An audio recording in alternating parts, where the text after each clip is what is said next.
Are you ready for more Hobbit? We are on part 17. Let's continue. Chapter 7 Queer Lodgings. The next morning, Bilbo woke up in the early sun in his eyes. He jumped up and to look at the time and go and put his kettle on, and found that he was not at home at all. So he sat down and wished in vain for a wash and a brush. He did not get either, nor tea, nor toast, nor bacon for his breakfast, only cold mutton and rabbit. And after that he had to get ready for a fresh start. This time he was allowed to climb onto the eagle's back and cling to his wings. The air rushed over him, and he shut his eyes. The dwarves were crying farewells and promising to repay the Lord of the Eagles if ever they could. As off they rose 15 great birds from the mountain's side.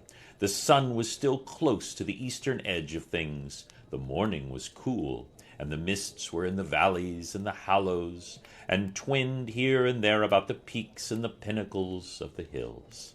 Bilbo opened his eye to peep, and saw that the birds were already high up, and the world was far away, and the mountains were falling back behind them in a distance. He shut his eyes again and held tighter. "Don't pinch," said the eagle. "You need not be frightened like a rabbit, even if you look rather like one. It is a fair morning with little wind. What is finer than flying?" Bilbo would have liked to say, "A warm bath and a late breakfast on the lawn afterwards." But he thought better to say nothing at all. And he let his clutch go just a tiny bit. After a good long while, the eagles must have seen the point where they were making for, even from their great height, for they began to going down, circling around in great spirals. They did this for a long while, and at long last the hobbit opened his eyes again. The earth was much nearer now, and below them were trees that looked like oaks and elms, and wide grasslands, and a river running through it all. But cropped out of the ground, right in the path in the stream, which looped itself about itself, was a great rock, almost a hill of stone, like the last outpost of the distant mountains, or a huge piece cast miles into the plain by some giant among giants. Quickly now, to the top of this rock the eagles swooped. One by one they set down their passengers. "Farewell," they cried, "wherever you fare, till your eyes receive you at your journey's end." That is the polite thing to say among eagles. "May ye the wind under your wings bear you where the sun sails and the moon walks," answered Gandalf, who knew the correct reply. So they parted, and though the Lord of the Eagles became in after days the king of all birds, and wore a golden crown, and his 15 chieftains golden collars made of the gold that the dwarves gave them, Bilbo never saw them again, except high and far off in the battle of the 5 armies. But as that comes at the end of this tale, we will say no more of it just now. There was a flat space on the top of the hill of the stone, and a well-worn path with many steps leading down to it to the river, across which a ford of huge flat stones led to the grasslands beyond the stream. There was a little cave, a wholesome one with a pebbly floor, at the foot of the steps and near the end of the stony ford. Here the party gathered and discussed what was to be done. "I always meant to see you safe, if possible, over the mountains," said the wizard. "And now, by good management and good luck, I have done it. Indeed, we are now a good deal further east than I ever meant to come with you. For, after all, this is not my adventure. I may look on it again before it is all over, but in the meanwhile I have pressing business to attend to." The dwarves groaned and looked more distressed, and Bilbo wept, and he began to think of Gandalf was going all the way. He was beginning to think Gandalf would come all the way, and they would have their help out of difficulties. "I am not going to disappear this very instant," said he. "I can give you a day or two more. Probably. I can help you out of your present plight, and I need a little help myself. We have no food, no baggage, no ponies to ride, and you don't know where you are. Now I can tell you that. You are still some miles north of the path which we would have been following if we had not left the mountain pass in a hurry. Very few people live in these parts, unless they have come here since I was last down this way, which was some years ago. But there is somebody I know of who lives not far away. That somebody made the steps on this great rock, the Carrock, I believe he calls it. He does not come here often, certainly not in the daytime, and it is no good waiting for him. In fact, it would be very dangerous. We must go and find him.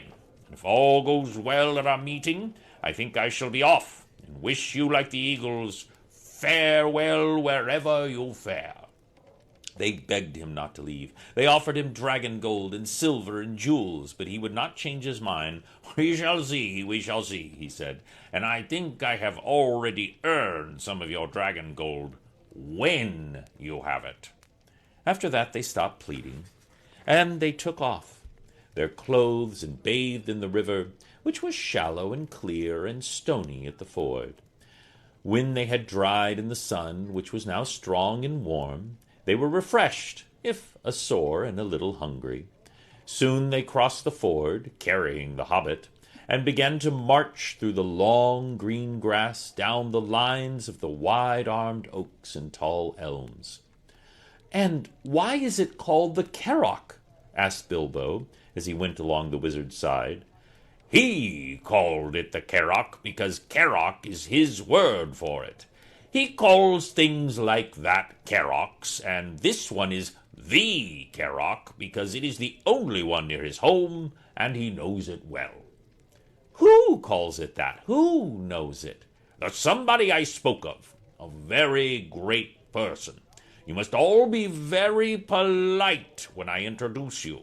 I shall introduce you slowly, 2 by 2, I think, and you must be careful not to annoy him, or heaven knows what will happen. He can be appalling if he is angry, though he is kind enough if humored. Still, I warn you, he gets angry easily." The dwarves all gathered round when they heard the wizard talking like this to Bilbo. "Is there a person is that the person you are taking us to now?" they asked. "Couldn't you find someone a bit more even-tempered?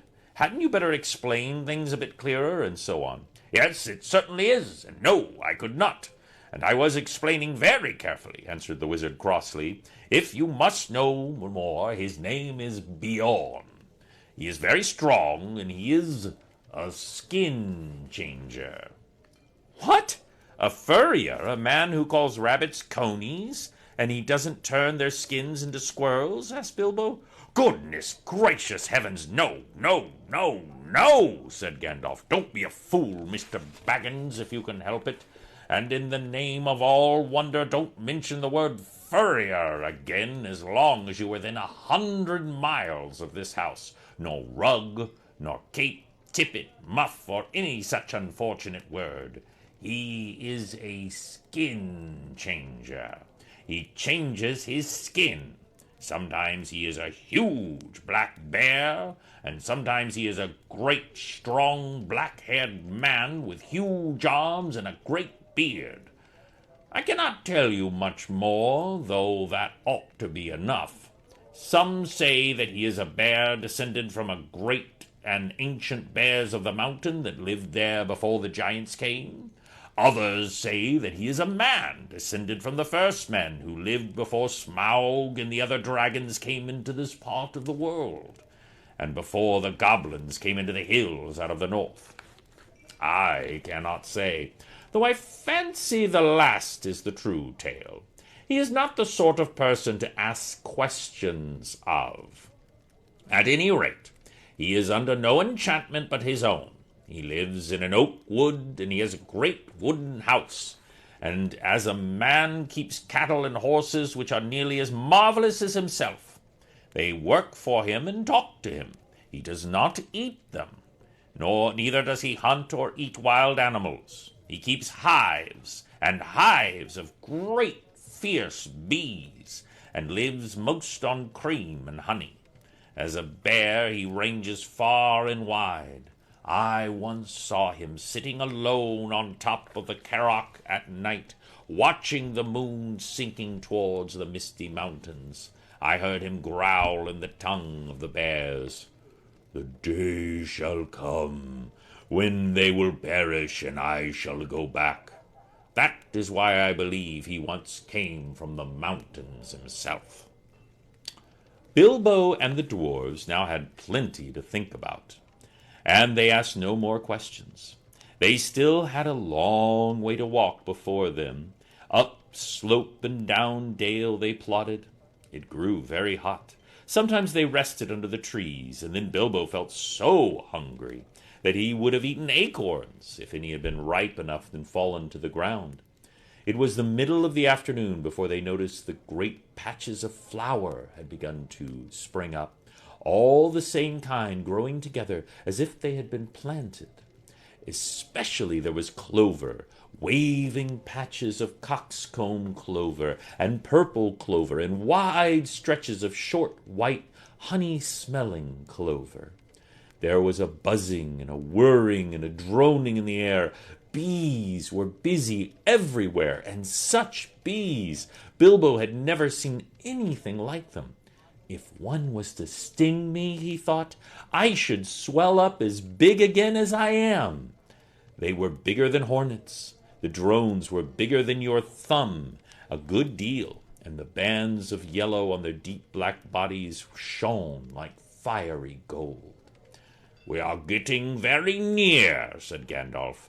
"We are on the edge of his bee pastures." After a while they came to a belt of tall and very ancient oaks, and beyond these were a high thorn hedge, through which you could neither see nor scramble. "You had better wait here," said the wizard to the dwarves, "and when I call or whistle, begin to come after me. You will see the way I go, but only in pairs, mind, about 5 minutes between each pair of you. Bomba is fattest and will do for 2. He had better come alone and last. Come on, Mr. Baggins. There is a gate somewhere round this way." And with that they went off, the hedge taking a frightened hobbit with him.